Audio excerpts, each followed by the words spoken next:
The Bible. It's 66 books of history, stories, letters, and poetry that fit together to form God's one big story. The epic adventure of how He created us and loves us so much that He made a way to rescue us.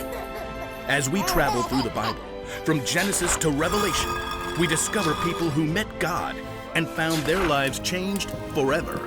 Now, for an amazing story, inspired by the book of Matthew, chapter 5, verses 14 through 16. Hey, have you ever heard the phrase dark as night?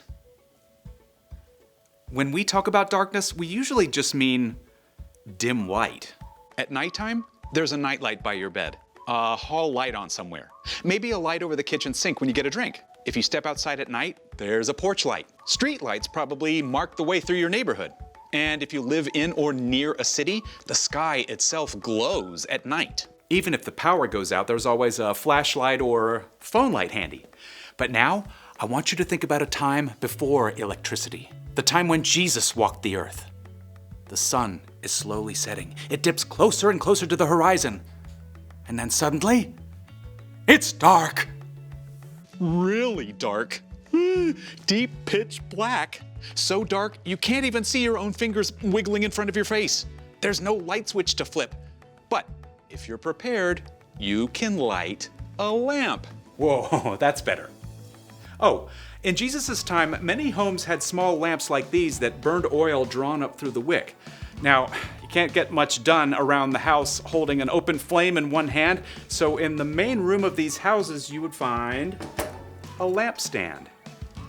Now the whole room is lit up not just for you, but for everyone else. Imagine in the same way you have several houses. A town, each home lighting a lamp one by one. Soon, that whole city glows with light. And if that city is high up on a hill, it becomes a bright beacon of light for travelers caught out in the dark night. Immediately, they can see a safe place and set their course in the right direction. Okay, now, with all that in mind, listen to what Jesus told a group of His followers as He sat up on a hillside. You are the light of the world. Think about that. In a very, very dark world, you are like a lamp that allows others to see. Just like the moon reflects the sun, you can shine Jesus' goodness and light to brighten the world around you. You shine light with acts of kindness and compassion. You shine light when you choose joy in tough situations. You shine light when you make peace while others are taking sides. Jesus went on to say, A town built on a hill can't be hidden. Also, people do not light a lamp and put it under a bowl. Instead, they put it on its stand. Then it gives light to everyone in the house. In the same way, let your light shine so others can see it. Then they will see the good things you do, and they will bring glory to your Father who is in heaven. Now you may be wondering just how far your small light can shine, but thankfully, none of us is called to spread light on our own. Each of us is designed to reflect a specific part of who God is.